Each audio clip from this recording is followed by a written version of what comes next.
په یو افغان او پښتنه کورنۍ کې به الله سبحانه وتعالی یو کورنۍ ته لور ورکړي، هغه به په کورنۍ کې ژوند کړي، سختۍ او خوشبختۍ او ښې او بدې ورځې به پکې تېرې کړي، تعلیم به په وکړي یا به پې ونه کړي، حق به یې ورکړي یا به یې ورنه کړي، بالاخره په همدغه کور کې به راپیغله شي.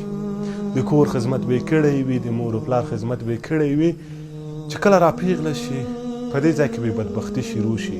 د پیسو په مقابل کې به یوه ځوان ته ورکړي چې هغه ځوان به د فکري اړخه ښه وي یا به ښه نه وي، جوړ به وي، لیونی به وي، پوډري به وي یا ښه یا بد، خو یوه ځوان ته به یې ورکړي د پیسو په مقابل کې، چې موږ تاسو ورته بدبخت الولور وایو.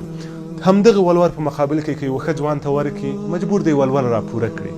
په وطن کې خو کاروبار نشته دی، دی به مسافر شي، په لاره به چېرته د مایانو خوراک شي یا به په کوم غره کې د کړنګ نه ولویږي، مړه به شي، دا دنیا به ترانه پاتې شي، خورکۍ به کونډه شي او یو بدبخته ژوند به ولري.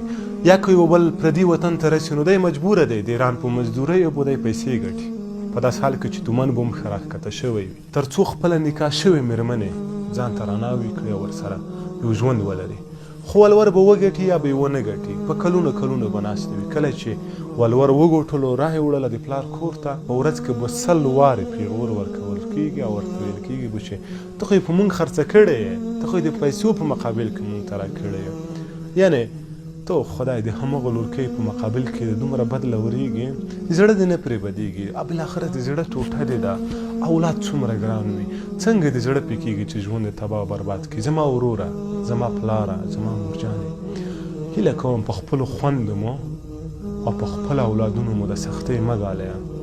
پرېږدئ یوه حلال شوې نکاح ده، په ابرو په عزت کې ور واده کړی.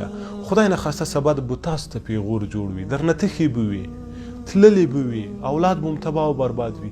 ولې په ابرو په عزت کې نه ور وادوئ؟ ولې یو خوشحاله ژوند ورسره نه لرئ؟ مه یې خرڅوئ، ځکه والله د آخرت په ورځ به پوښتنه درنه کېږي.